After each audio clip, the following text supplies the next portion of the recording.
The angel of the Lord declared unto Mary, and she conceived by the Holy Spirit. Hail Mary, full of grace, the Lord is with thee. Blessed art thou among women, and blessed is the fruit of thy womb, Jesus. Holy Mary, Mother of God, pray for us sinners now and at the hour of death. Amen. Behold the handmaid of the Lord. Be it done to me according to your word. Hail Mary, full of grace, the Lord is with thee. Blessed art thou among women, and blessed is the fruit of thy womb, Jesus. Holy Mary, Mother of God, pray for us sinners now and at the hour of death. Amen. And the Word was made flesh, and dwelt amongst us. Hail Mary, full of grace, the Lord is with thee. Blessed art thou among women, and blessed is the fruit of thy womb, Jesus. Holy Mary, Mother of God, pray for us sinners now and at the hour of death. Amen. Pray for us, O Holy Mother of God, that we may be made worthy of the promises of Christ. Pour forth, we beseech you, O Lord, your grace into our hearts, that we, to whom the incarnation of Christ, your Son, was made known by the message of an angel, may by his passion and cross be brought to the glory of his resurrection, through the same Christ our Lord. Amen.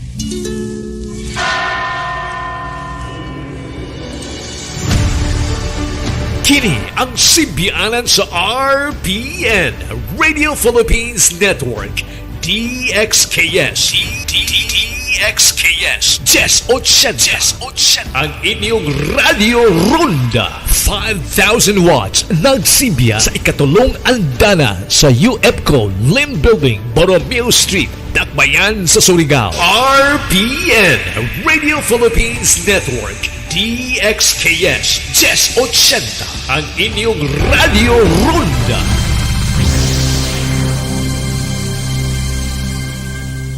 The most painful separation for Putin? Of all of the former parts of the Soviet Union, Ukraine mattered the most. I tell you what, I just heard a big bang right here. Putin's brutal assault on Ukraine may be the fulfillment of his greatest dream. More than 1 million Ukrainians have fled the country so far. But Elena feels safest here in the shelter.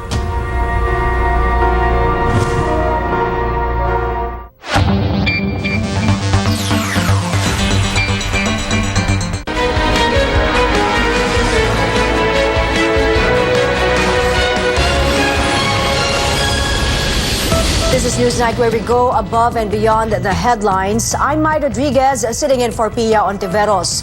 Tonight on the program, despite a warning from the Interior Department and an appeal from health officials, the Cebu provincial government says its new face mask policy will stay. Just a day after the government said it filed a diplomatic protest against Chinese activities in the West Philippine Sea, President-elect Bongbong Marcos describes China as the country's strongest partner amid a pandemic and economic crisis. And the newest album of BTS is now out. Fans can't get enough of the group's new music video.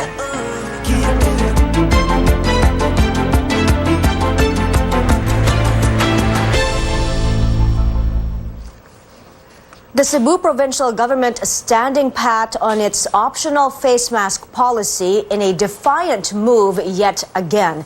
Our Cebu-based correspondent Dale Israel joins us live for the details. Dale, what can you tell us?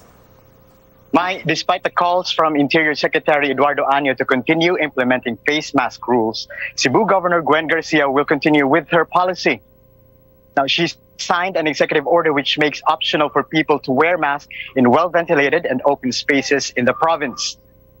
In a statement this morning, the Interior Department refused to recognize that said order and maintained that the IATF guidelines were approved by the President. However, Garcia is counteracting that by citing a section of the local government code which gives the national government only up to 6 months of direct control over the health operations of the local government units in case of a pandemic.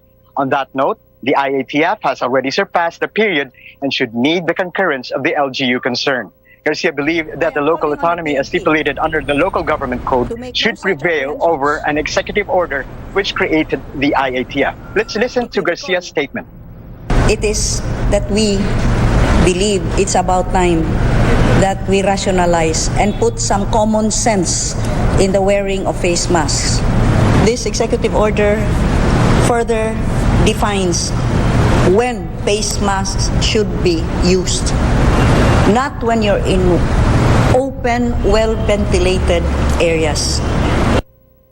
Now, Secretary Anyo added that the Philippine National Police should still continue to, quote, confront, apprehend, and arrest, if necessary, all violations of the IATF guidelines in Cebu Province. Garcia, on the other hand, called on Cebu Police Provincial Office and insisted there will be no apprehensions on the face mask rules. She said, if there are violations, just like before, give them masks instead. Now, the governor cleared that the local policy was not born out of, quote, capricious whim, and that every decision she makes is anchored upon existing laws and, more importantly, upon keen observation of the situation here in Cebu.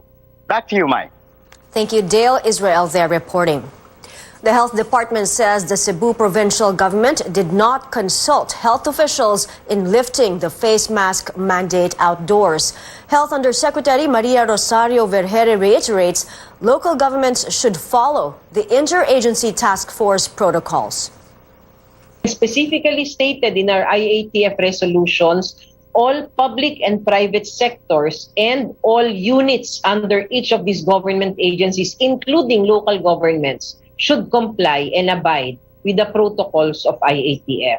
RA 11332, notifiable diseases. Kung meron hong public health emergency, the national government has that authority to issue protocols. And these protocols should be complied with by all sectors, including local government. Vergere says masking is still recommended at this time because of new variants surfacing, a slight uptick in cases, and low booster vaccination rate in other regions. She reiterates masking also protects people against other respiratory illness like cough, the cold, and the monkeypox virus. Maliit na sakripisyo para maprotektuhan tayong mga kababayan natin, pati ang ating komunidad, ay sana po ay wag po nating kontrahin. Pagamat ang gusto natin sabihin, dahan-dahan lang po tayo, hinay-hinay. Makakarating din po tayo dun sa gusto natin na new normal kung saan wala na tayo lahat restrictions. When asked to comment about the face mask policy in Cebu, Malacanang says it will defer to the health department. Experts say the COVID-19 situation in Metro Manila has become more concerning. The Octa Research Group flags the region's positivity rate, which rose to 2.2% from 1.5% a week ago. The positivity rate refers to the percentage of people with COVID-19 out of those tested. Octa adds the hospital bed occupancy, as well as the reproduction number, or the number of people a single case can infect, also increased. The 7-day average in new cases also exceeded 100 for the first time since April 8. While Metro Manila remains at low risk, Octa advises the public to remain vigilant in observing health protocols. On to another health issue. Some local governments are ramping up information campaigns amid the health department's warning of rising dengue cases. The Navotas City Health Office says it is reaching out to communities to remind people of basic dengue prevention tips. The city logged a total of 70 dengue cases from January to June, 8 of which were recorded just last week. This number is lower compared to the 81 cases from the same period last year, but officials are bracing for more cases.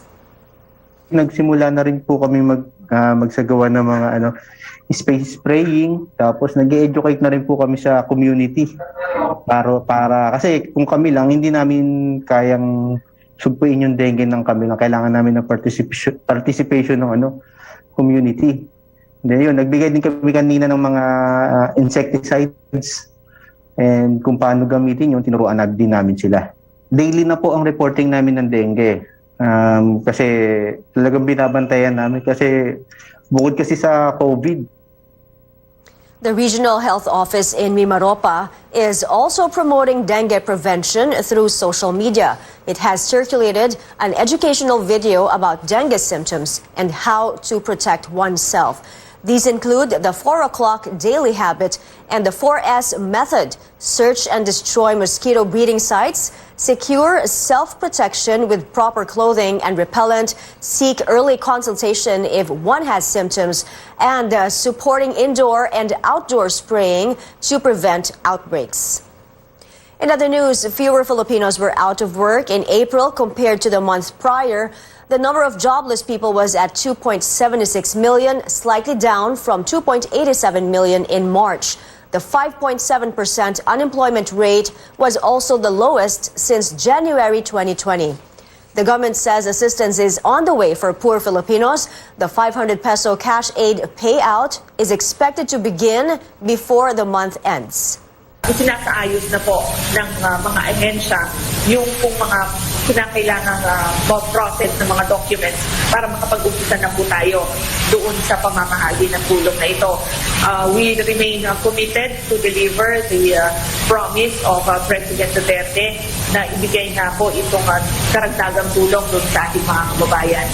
At inaasahan po natin that itong 500 pesos per month na subsidy ay maumpisahan na nga po bago magtapos yung termino ni Pangulo Duterte. Over 12 million families will benefit from the subsidy.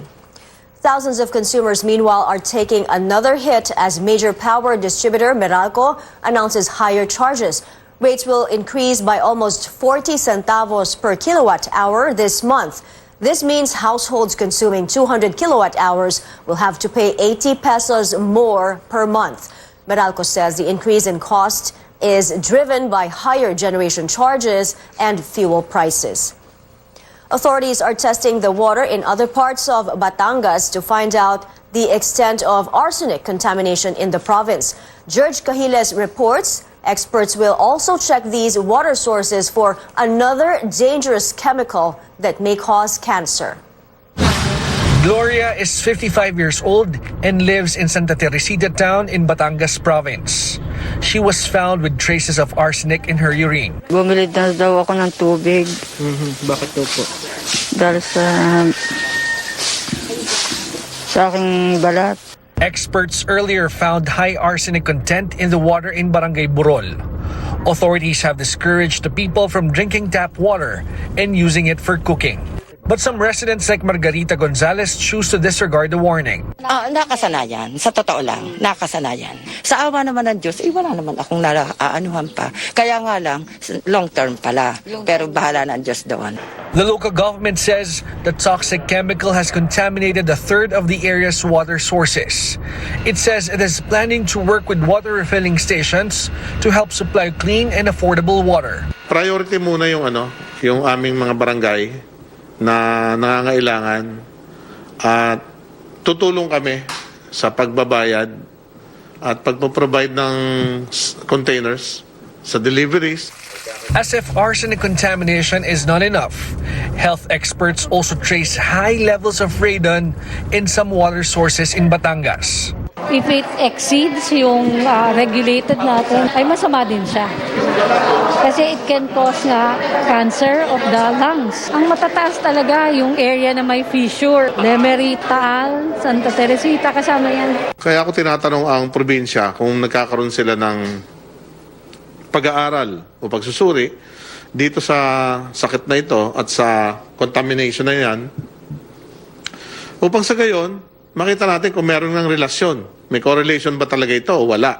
The provincial government says it will continue to monitor the situation in affected areas. Ang unang-una is to continue ang investigation, surveillance ng mga wells, and then pangalawa is to come up with the appropriate messaging para naman yung mga tao ay hindi ma-confuse, mag-panic, para mabigyan natin sila ng tamang kaalaman. Water testing will also cover more areas as local officials provide funds to buy water testing equipment. From Santa Teresita, Batangas, George Cahiles, CNN Philippines. Coming up, President-elect Bongbong Marcos says he will continue President Duterte's independent foreign policy amid a fresh diplomatic protest against China. And some tips on how to look out for fake bills as the Bangko Sentral prepares to release more 1,000 peso banknotes to the public. You're watching Newsnight, where we go above and beyond the headlines.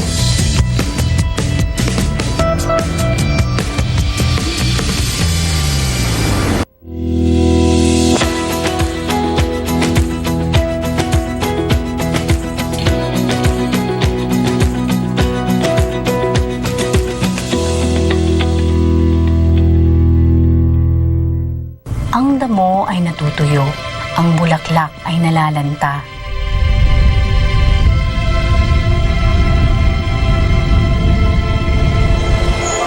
Ngunit ang salita ng ating Diyos ay mamamalagi magpakailanman.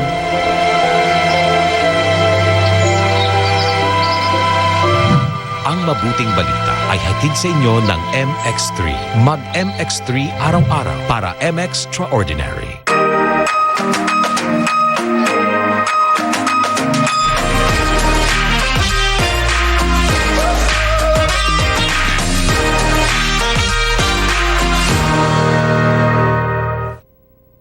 Land Bank has always believed that in this country, we have to dream big.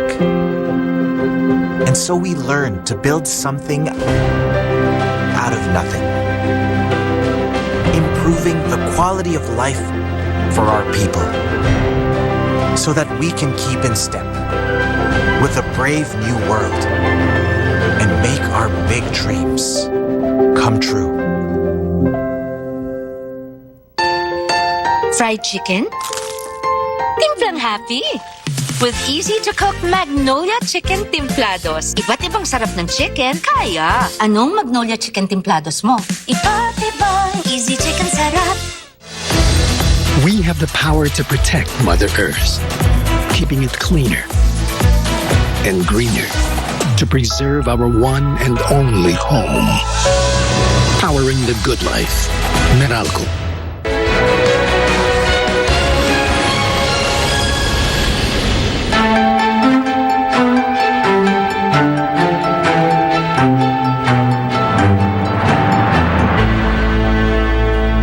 Welcome back. President-elect Bongbong Marcos vows to continue what the Duterte administration has started in foreign policy. He stressed the importance of Philippine-China ties on the heels of a fresh diplomatic protest against Beijing. Joining us live from Makati City is Tristan Nodalo for the details. Tristan, go ahead. My President-elect Bongbong Marcos calls China as the country's strongest partner to help us, or crucial to the pandemic and economic recovery of the Philippines. Speaking at the awarding ceremony for those who constantly promote Philippine-China understanding, Marcos says our relationship with Beijing is important and evolving. He also plans to continue the Duterte administration's independent foreign policy, but he did not elaborate on the specifics of what he intends to do on the so-called independent foreign policy. The President-elect says the future of the Philippine-China ties does not only focus on government initiatives but also to people-to-people relations. Perhaps we will continue what President Duterte has started, what has been described as an independent foreign policy. And this is what we feel is best in the national interest. And we can say we are beyond the pandemic crisis. We are beyond the economic crisis brought on by the pandemic. We can only do it, certainly in the Philippines, we can only do it with our partners. And our strongest partner has always been, in that regard, our close neighbor and our good friend, the People's Republic of China. Meantime, Chinese Ambassador Wang Zhilian believes that the relationship between the two countries will shift to a higher gear under the Marcos presidency. The event comes a day after the Philippines filed a diplomatic protest against China following the return of its vessels in the West Philippine Sea or Julian Felipe Reef. No comments were made by Marcos himself or embassy officials during the event. Also present in the ceremony were former President Erap Estrada, Marcos's wife Lisa, and son Sandro. Also, we've seen the incoming cabinet officials like incoming PCOO Chief Trixie Angeles, incoming National Security Advisor Clarita Carlos, and then we also saw Senator Coco Pimentel, who headed the Senate Committee on Foreign Relations in the 18th Congress. Back to you, Mai. Thank you. Tristan Nodalo there reporting. President-elect Marcos is committed to addressing the United Nations concerns on the human rights situation in the Philippines. That's according to the UN representative to the Philippines, Gustavo Gonzalez, who met with Marcos today. Gonzalez says they discussed the October 2020 UN resolution that seeks to provide technical assistance to the country amid human rights abuses under the outgoing Duterte administration. The Duterte government has condemned that resolution. It means the UN and the government needs to work together in addressing some concerns on the human rights, and he is very much interested, for example, in ensuring a consultation for the nomination of the new Commissioner of Human Rights. This was a topic that he immediately raised, and he mentioned also the importance of ensuring a high level of accountability in terms of the human rights. Marcos met with other ambassadors today, those from Sweden, Ireland, and the Vatican. The Senate majority would have to be consulted on the request of Senator-elect Alan Peter Cayetano to become the chairman of the Blue Ribbon Committee. That's according to Senator Migs Zubiri, who is seen as the next Senate president. Zubiri says it's not his decision to make since Senator Francis Tolentino already accepted the Blue Ribbon Committee chairmanship. Cayetano said on Thursday he would only accept Zubiri's invitation for him to become part of the Senate majority if he gets the panel. 18 immigration personnel linked to the Pastillas scam have been dismissed from service. The Justice Department in its resolution said the 18 immigration officers and employees are liable for grave misconduct, gross neglect of duty, and conduct prejudicial to the best interest of the service. The BI personnel were said to have allowed entry and exit of Chinese nationals without the regular screening process. The scheme was first discovered in 2020 and was the center of a series of Senate hearings. The administrative case stemmed from the fact-finding committee formed by the Immigration Bureau. Earlier, at least 40 immigration personnel were charged by the Ombudsman with graft before the Sandigan Bayan. The Bangko Sentral ng Pilipinas is preparing to increase the circulation of the new 1,000 peso banknote next year. How can the public be on the lookout for fake money? Lois Calderon runs us through some tips and tricks. The new 1,000 peso banknote is in circulation because its polymer is 100% waterproof and does not easily tear. That makes it cheaper for the Bangko Sentral to print money. England reports a decrease by 25% in production costs. New Zealand decreased by 58% in production note issuance cost as well. And Australia reports $1 billion of cost savings. So, optimistic tayo. At least 500 million new notes with the 1,000 denomination will flow in the financial system by next year. The central bank wants to make sure the banknote you receive is not counterfeit. Counterfeits are not money, diba? So they do not have value. Therefore, they cannot be exchanged. That's why a person receiving a counterfeit note will take a loss. Central bank data shows there are 7.9 counterfeits out of 1 million, way below the red flag used internationally. Nakakainis po kasi syempre napakahalaga ng pera, 'di ba? Tapos pepekein nila, dinikit po namin siya sa bond paper, tapos pinost po namin sa labas ng tindahan. Nung pinanukli po talaga doon ng nagtitinda. Kasi ano po ang pakiramdam nyo? Syempre po masakit kasi pinaghirapan mo yung pera na yun, tapos yung matatanggap mo, peke lang. The central bank sums up in 3 words how to check if a banknote is genuine. Feel, look, tilt. Feel its texture. polymer is smooth. Look for a clear window this side with the Sampaguita icon with embossed lines, and you'll find the letters BSP. Check for metallic features that give the banknote its luster or shine and rainbow colors, and then tilt and you'll see the shadow thread. The old 1,000 paper notes are still good as legal tender. There's no clear timetable yet when it will be demonetized, as Bangko Sentral Governor Ben Jokno leaves the BSP to become Finance Secretary. But December 2022 is the deadline for banks to recalibrate their ATM and deposit machines, so the new polymer banknotes will be recognized. Lois Calderon, CNN, Philippines.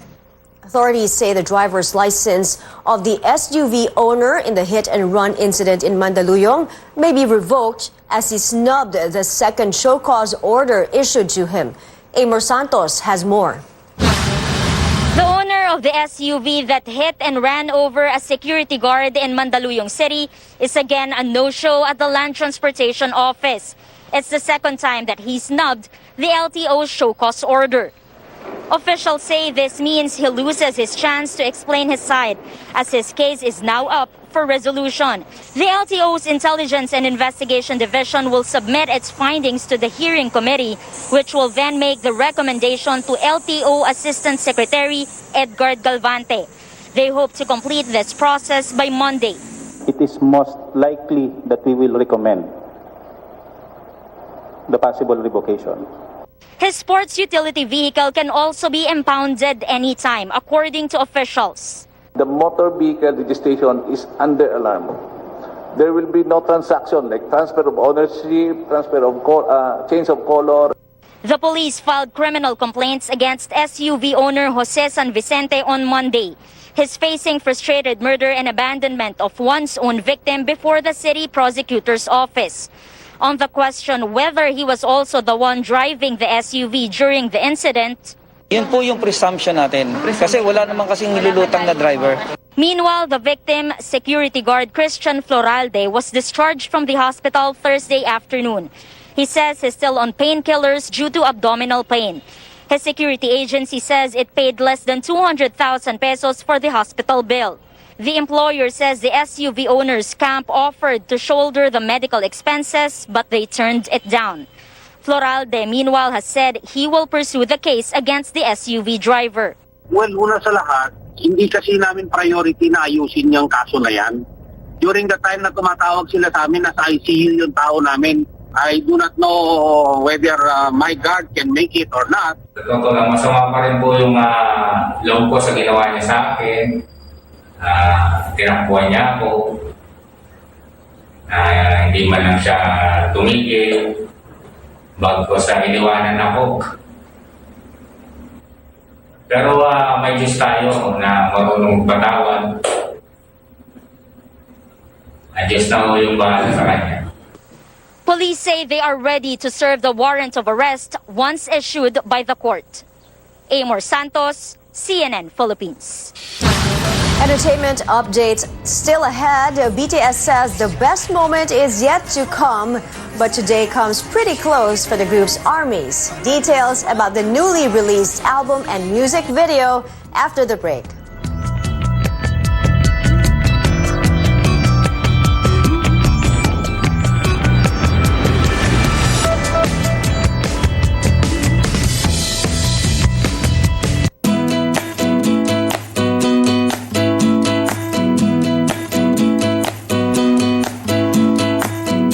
Marvel at the majestic sceneries of the province of Benguet, famous for its vegetables and crops.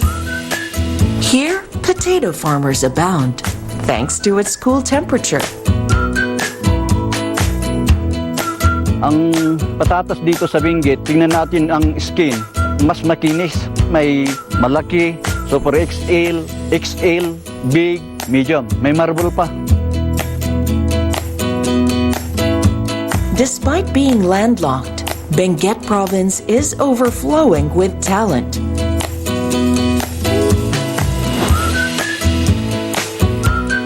Gusto kong i-preserve or ipakita sa ibang mga tradition or tao na ganito ang kultura namin, kagaya ng mga rituals, designs, especially yung mga landscape ng Cordillera. Isa rin yun na naging favorite na theme ko, installations art or saka yung mga dances, di ba? It's very, yun, nagagawa ko rin yun.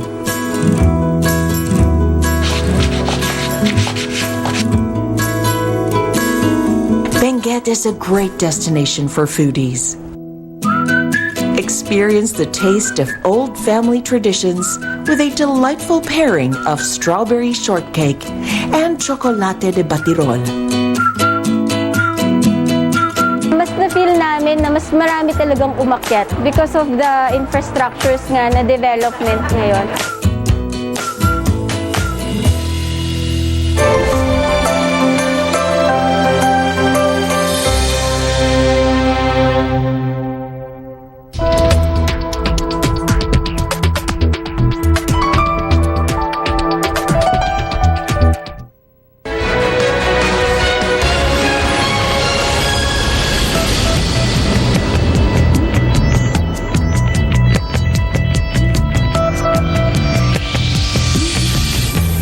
You're watching Newsnight. In time for Pride Month, Rebel Wilson comes out by letting people in on her new relationship that's like a fairy tale come true.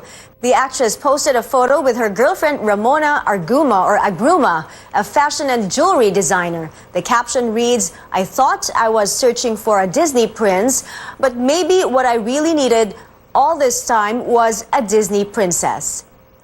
Here at home, pop rock band Lainey puts up a fourth night in Manila for its A November to Remember tour. The show added because of high demand is scheduled on November 15 at the Mall of Asia Arena in Pasay. Tickets are now on sale. Initially, only 3 Lainey concerts in the country were announced, slated for the 11th to the 13th. And the wait is finally over for BTS ARMY's, the K-pop sensation's new album Proof is out. The 48-track anthology has works from the group's nearly 9-year run and 3 new songs. The music video for Yet to Come also dropped today. Take a look. The best, so what's it called? The best, 'cause I just wanna see the next.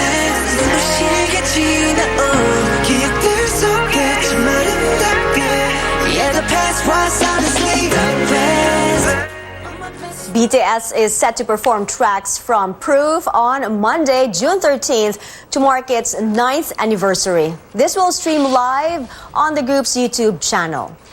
And that's it for now. Join me again on news.ph at 7. I'm Maya Rodriguez for Newsnight, where we go above and beyond the headlines.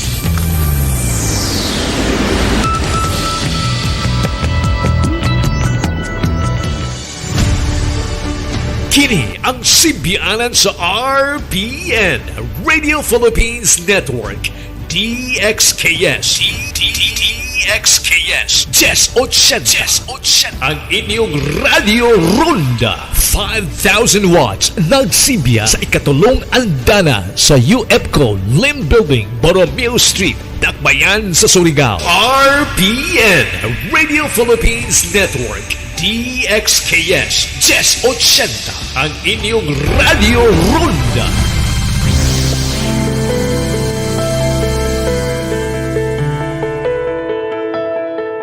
Do you sometimes feel weak and tired for no apparent reason? You might be suffering from a condition called anemia. Anemia occurs when a person lacks healthy red blood cells to carry oxygen around the body. This causes you to feel tired and weak, and in rare cases, it can even lead to death. Today, we'll learn about this condition and how best to treat it. I'm Dr. Freddy Gomez, and this is MedTalk Health Talk on CNN Philippines.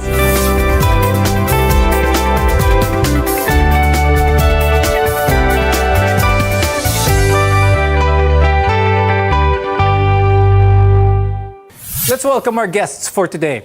With us is Dr. Flor de Luna Zapata Messina. She is a hematologist from the University of Santo Tomas and Cardinal Santos Medical Center. Also with us is Dr. Ira Indoctivo Yu.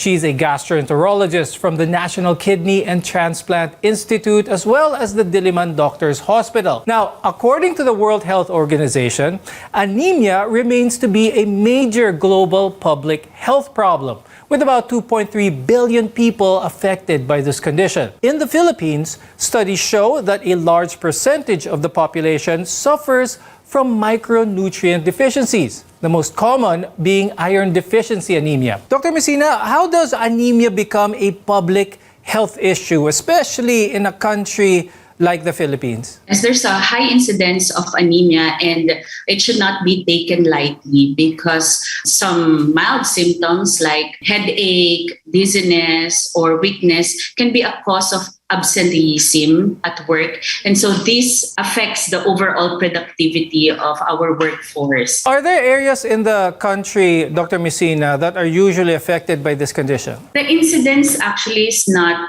based on the region, but more of age group. The risk factors or vulnerability depends on the age group. There are several types of anemia, but the most common worldwide and in the Philippines are iron deficiency anemia or IDA and vitamin deficiency anemia. Dr. Messina, still, can you tell us more about these two common types of anemia? Basically, there are 3 types of anemia when it is based on the cause. The most common is nutritional anemia. These are the iron deficiency, vitamin B12, and folic acid deficiency. The second would be the problems in production or bone marrow disorders. And the third is destruction of red blood cells, or what we call hemolytic anemia. But the two are less common. Now, let's discuss the symptoms ng anemia. Dr. Ira, what signs should people look out for about this condition? The level of the anemia would dictate the severity of the symptoms. So if you're just having very mild decrease in hemoglobin, people might just not, in fact, notice it. Or the manifestation would just be easy fatigability. Baka dati nakaka-jogging ng 15 minutes. This patient now could not even tolerate 5 minutes of jogging. Some patients would also have some sort of hingal. Dati they can probably walk from the first floor to the 5th floor without any difficulty, but now would take only 2 flights of stairs, and probably that's all that they can do. Severe anemia though, especially if acute, probably secondary to an acute GI blood loss, can lead even to collapsing of the patients, or in some patients, they can even have myocardial infarction or even stroke. The usual suspect in iron deficiency anemia is poor nutrition, but anyone can still experience anemia acutely, especially if they are experiencing bleeding or have had surgery. Dr. Ira, what are the typical causes ba ng anemia para ma-aware ang ating mga viewers? It could be due to iron deficiency, which, by the way, is the most common cause.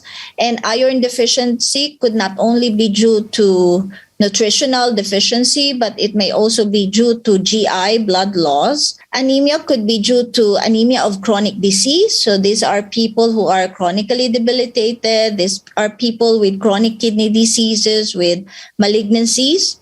Anemia can also be due to bone marrow defects. I think this is best exemplified by your aplastic anemia and your leukemia and lymphoma. And anemia can also be drug-induced. There are several medications that can bring about anemia. Example would be chemotherapeutic drugs, your immunosuppressant azathioprine, and even some hepatitis C medications like ribavirin and interferon. So basically, the way to analyze anemia is to zero in what is the cause, and from there on, treat the patient accordingly. Dr. Ira, what gastrointestinal disorders increase the risk for anemia as well as iron deficiency anemia in particular? Anything that has the potential to bleed in the GI tract can lead to anemia because of blood loss. So you can have bleeding peptic ulcers as cause of your iron deficiency anemia. You can have colonic ulcers, colonic malignancy. You can even have your inflammatory bowel diseases like ulcerative colitis and Crohn's disease. Remember that blood loss doesn't always equate to obvious blood loss. There are some people who are bleeding mildly. not even prominent in terms of their stool color. This is what we call occult bleeding. So basically, any lesion that will cause either an obvious bleed or an occult bleed can lead also to iron deficiency anemia. For a lot of people also, they might forget that intestinal parasitism can also cause some degree of anemia. So this is particularly true for our children who just put anything in their mouth and accidentally would ingest some warm eggs there. So we have to be careful also with our kids. When we come back, we'll discuss who are at risk of developing this condition and its complications to our health. Only here on MedTalk Health Talk.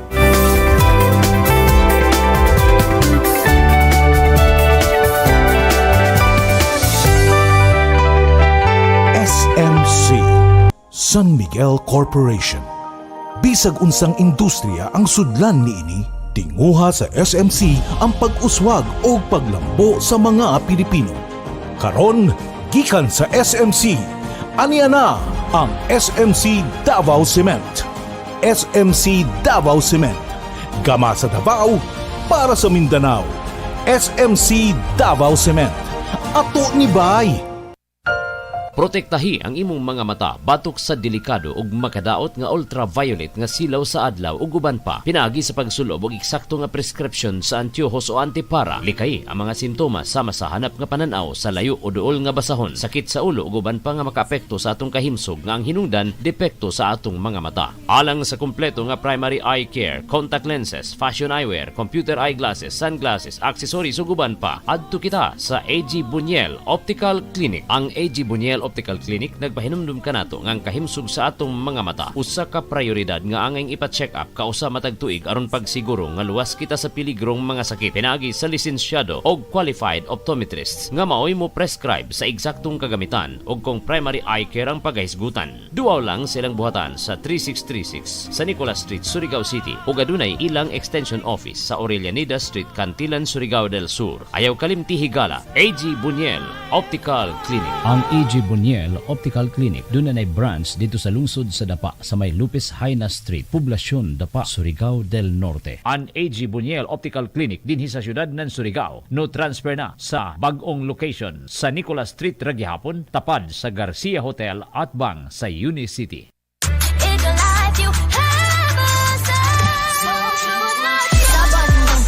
GSM Blue ang kasama.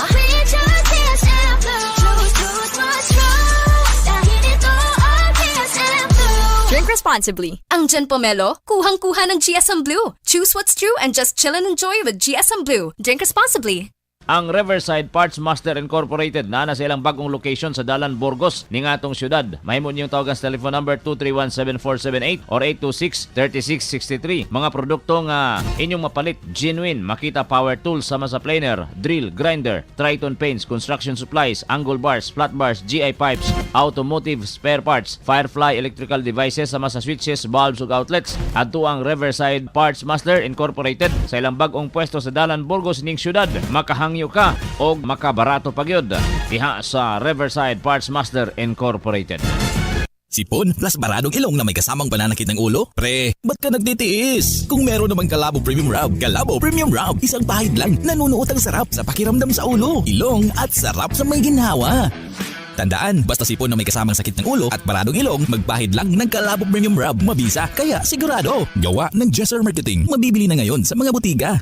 Ang kapinghot sa ilong nga imong giantos, hasol kaayo kini, hilabi na kung apilan ng pagsipon nga lisod tangtangon. Sulay higala ang gahom sa Calabo Premium Rub. Ipahid palibot sa imong ilong. Aron ang gahom sa Calabo Extract inubanan sa malunggay and virgin coconut oil manuhot-suhot kini. Calabo Premium Rub, ang sulbad sa pinghot nga ilong. Calabo Premium Rub is a quality product of Jesser Marketing. RPN Radio Philippines Network, Radyo Ronda DXKS Surigao, member kapisanan ng mga broadcaster ng Pilipinas.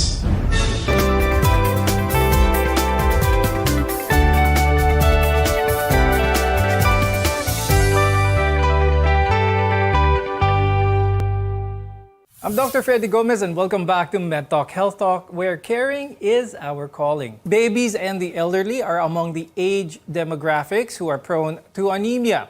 Dr. Messina, why are these age groups more likely to have anemia? The 4 vulnerable age groups are, number 1, the reproductive age group, especially females who are menstruating, because we lose iron in the body every month, during your menstruation.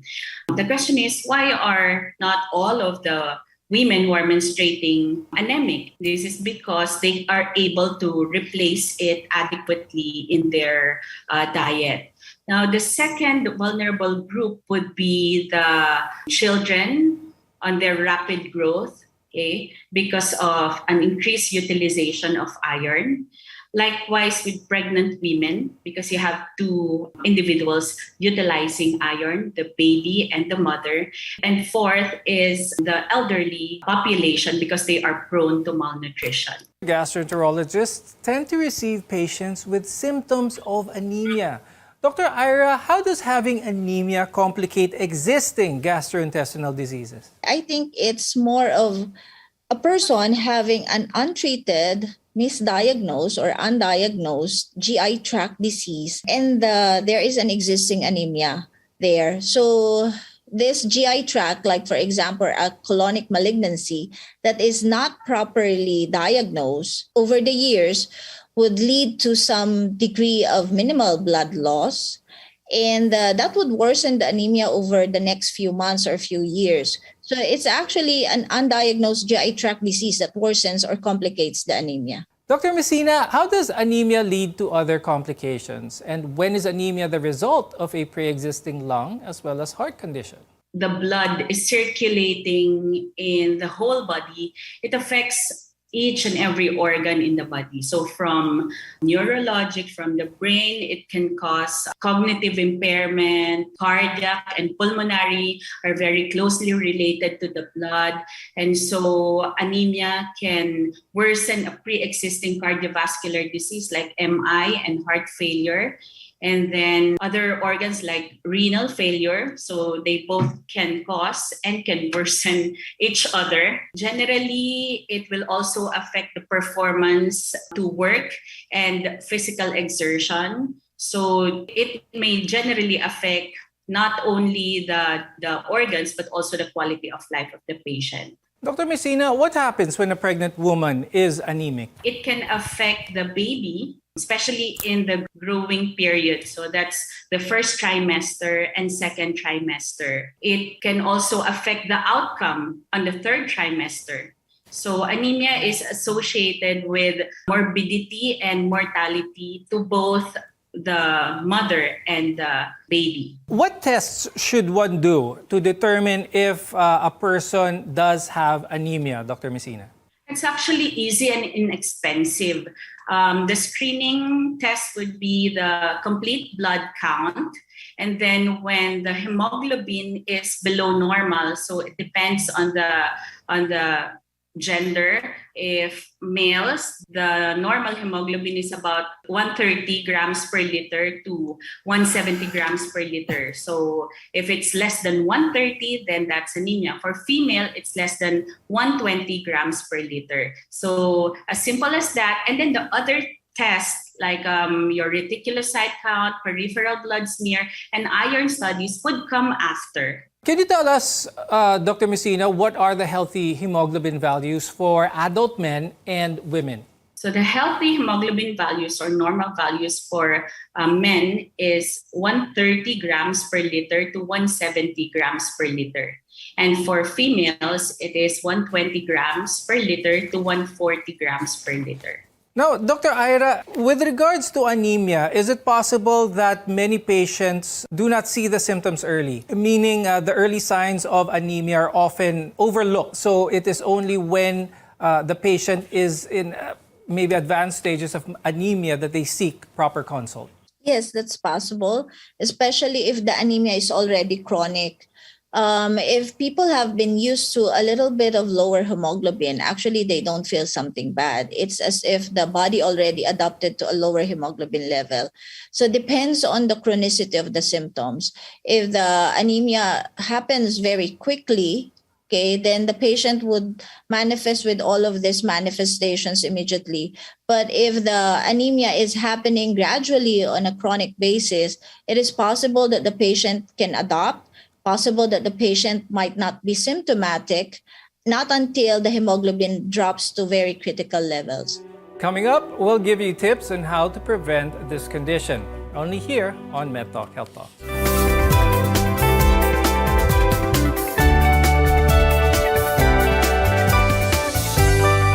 SMC, San Miguel Corporation. Bisag unsang industriya ang sudlan niini, tinguha sa SMC ang pag-uswag o paglambo sa mga Pilipino. Karon, gikan sa SMC, aniya na ang SMC Davao Cement. SMC Davao Cement, gama sa Davao para sa Mindanao. SMC Davao Cement, ato ni Bay.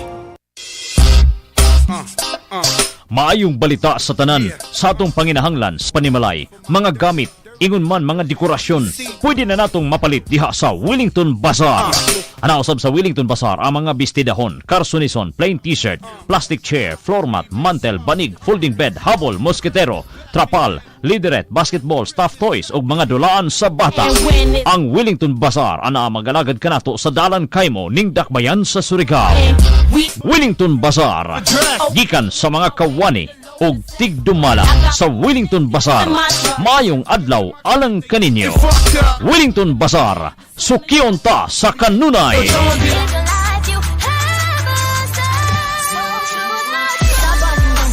GSM Blue ang kasama.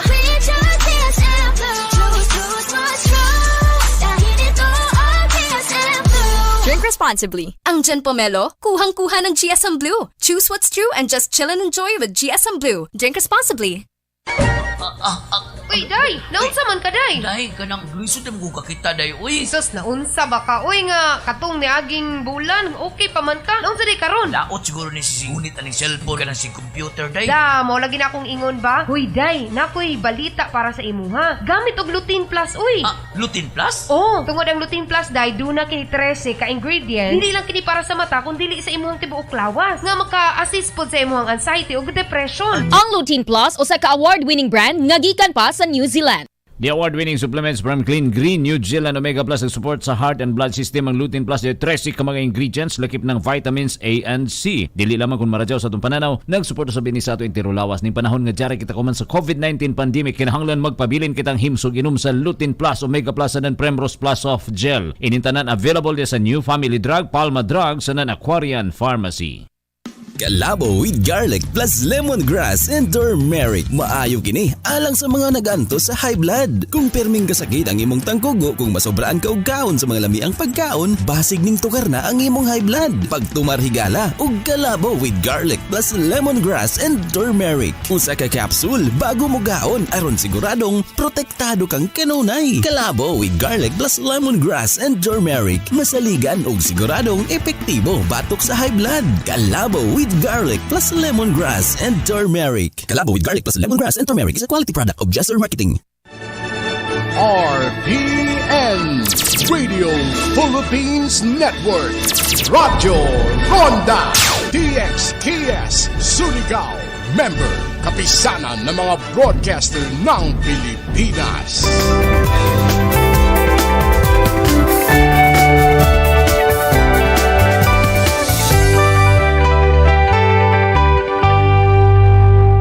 I'm Dr. Freddy Gomez, and this is MedTalk Health Talk, your partner in healthcare. So when it comes to managing anemia, what can we do? Dr. Ira, let's talk about that. Is having a healthy diet enough? Healthy diet is definitely essential if you want to prevent anemia and treat anemia, because any nutritional deficiencies, specifically in the nutrients of iron and folic acid and vitamin B, can also exacerbate anemia. From a gastroenterologist point of view, there should be a regular test, specifically if you reach like 45 or 50 years old.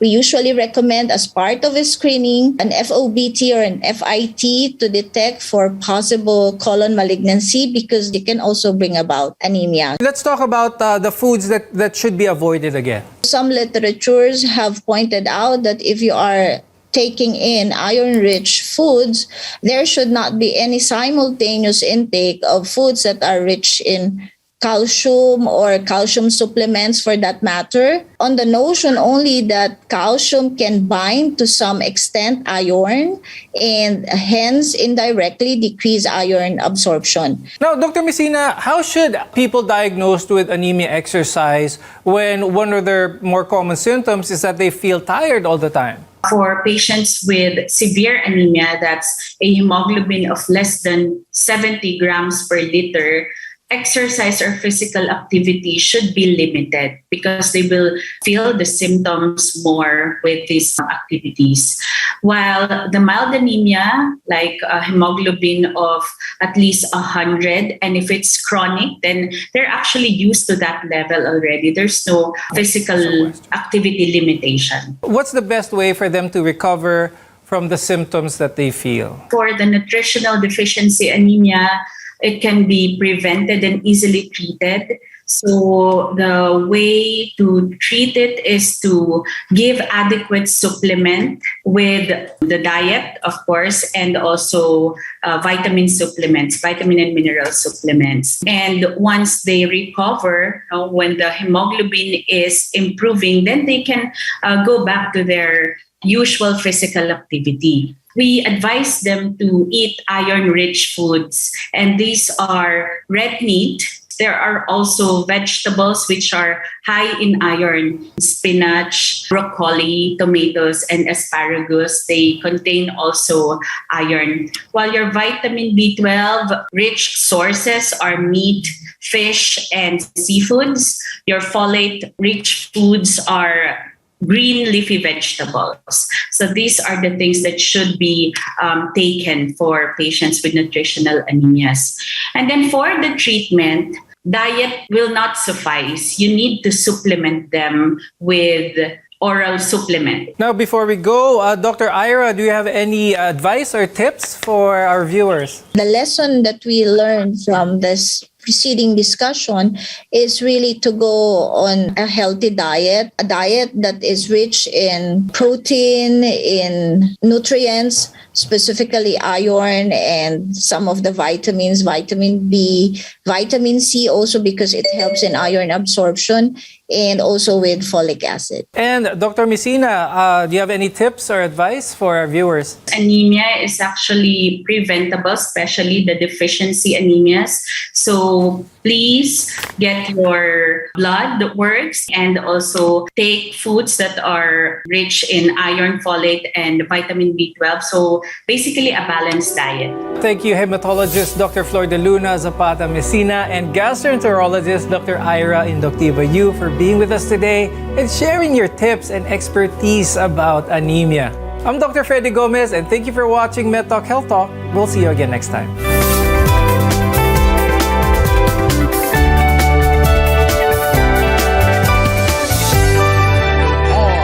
RPN Radio Philippines Network. Radyo Ronda DXKS Surigao. Member, kapisanan ng mga broadcaster ng Pilipinas. RPN Regional AM radio stations nationwide welcomes CNN Philippines, a first on radio.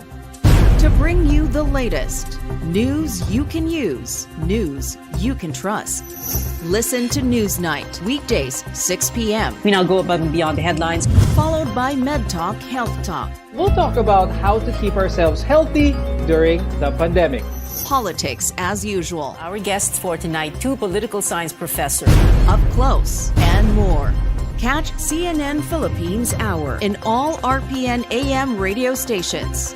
Weekdays, 6 to 7 p.m. Ang atong lawas ang ayang ampingan ng pabaskugon. Mao ka lang ang said marketing. Magadalit ka nato nining pinasahing tulumanon. Ariya na karon ang Takna sa Kahimso. Takna sa Kahimso. Pinasikaran kini sa Kogon Herbal Capsule. Takna sa Kahimso. Higala, kumusta ba yung adlaw karatong tanan? Welcome diri sa inyong tulumanon atong tulumanon ang Takna sa Kahimsog. Karong adlaw mga igsuon, mga ginikanan sawan nato ang pipila ka mga sugilanon sa ato ang mga igsuon nga natabangan nining ato ang produkto ang Kogon Herbal Capsule. Aron usab nga masayod kita kung paon sa ilikaya nga atong kaugalingon labi na karong mga panahon na nga grabe na kayo ang sakit sa ato ang palibot. Now, sickness, disease is just around the corner. Ay nako gyud.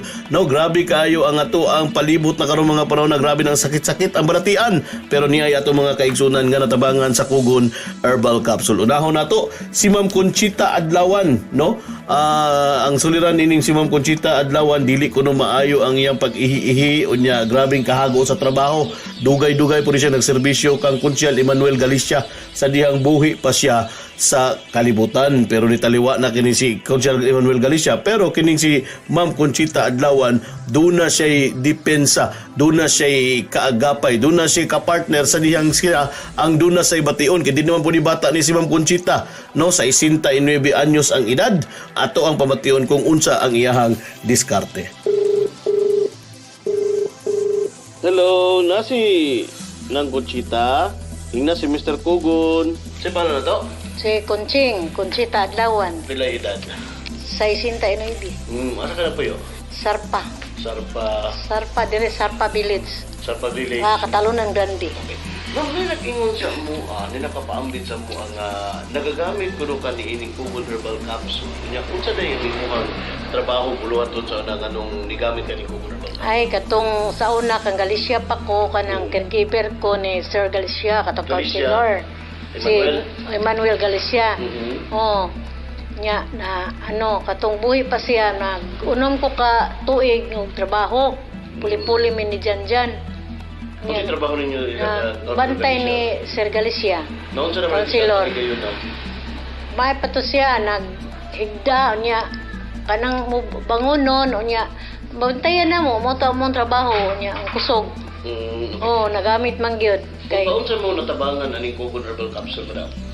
Mayo ni siya, kay dili ni siya tambal nga sa food supplement ni siya, no?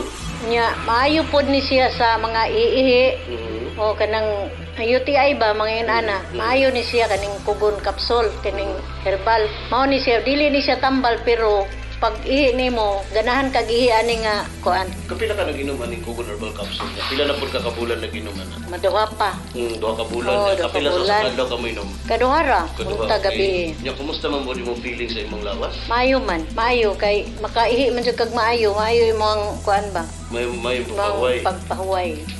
Ma'am, kung sa ikasulti niyo dyan sa ato ang mga siningan, ang ato mga naminaw karon, no?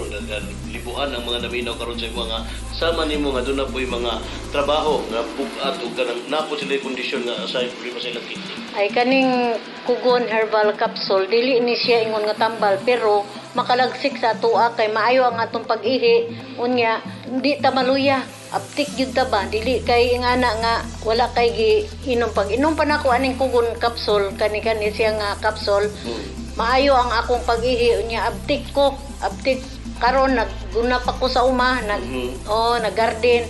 Basta kay asa akong giingon nga aptik gid ang tawo nga maggamit ani kani nga produkto. Salamat. Tinuod mga igsuon, mga ginikanan ang pagsaysay ni Ma'am Conchita Adlawan nga natabangan sa atong produkto ang Kogon Herbal Capsule. Bisan pa man siya og senior citizen na, iyang giampingan senior citizen na usab, no, nga si kanhing Konsyal Emmanuel Galicia, pero natabangan gyud siya tungod kay gipahimsog ang iyang panlawas sa atong produkto nga Kogon Herbal Capsule, mga igsoon, labi na sa iyang suliran sa pag-ihi-ihi. Wala kita igong oras, mga igsoon, mga ginikanan. Manginaot kami nga kami nakatagtampo sa inyong pagpaminaw karong adlaw. Timan ininyo mga igsoon, pasta Kogon, lawas mo bas Kogon. Nagasalamat, mayong adlaw kanatong tanan. Inyo nabati ang tulumanon, Takna sa Kahimsog. Usa ka tulumanon sa said marketing, pinasikaran sa Kogon Herbal Capsule, ang kapsula nga makatabang sa pag alim sa mga balatian. Basta kugon, lawas mo, baskugon. Daghang salamat sa inyong pagpaminaw.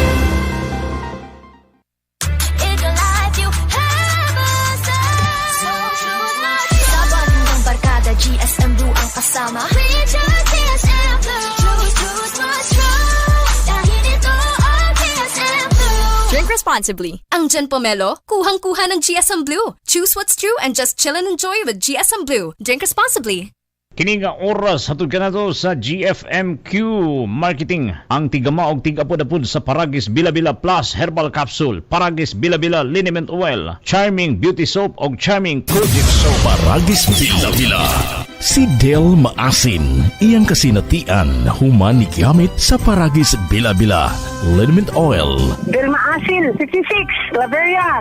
Ang sa haplas, among yung nabantayan, bisan timiro pa lang namo nagamit. Salamat sa Ginoo. Makita gyud namo unsa gyud ka epektibo. Kasag paghaplas lang nga dili gud kusgon, di gid daghanon. Pakita gyud namo nga magaan among pagbati sa among lawas. Ibati namo nga kini atong likod lagi, bugat, sakit ang likod. Nya say kanang idara na lagi. Epektibo gid ang haplas. Napamatud-an na sa kadaghanan nga mas epektibo gyud ang Paragis Bila-Bila Plus. Paragis Bila-Bila. Dili na ka, mag-agwanta pa.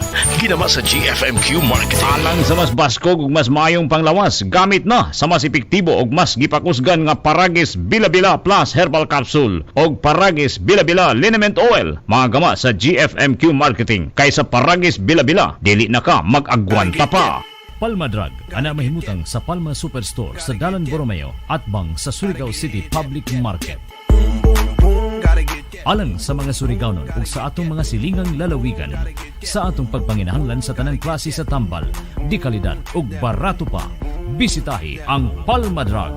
Palma Drug for cheaper, guaranteed medicine and fast service.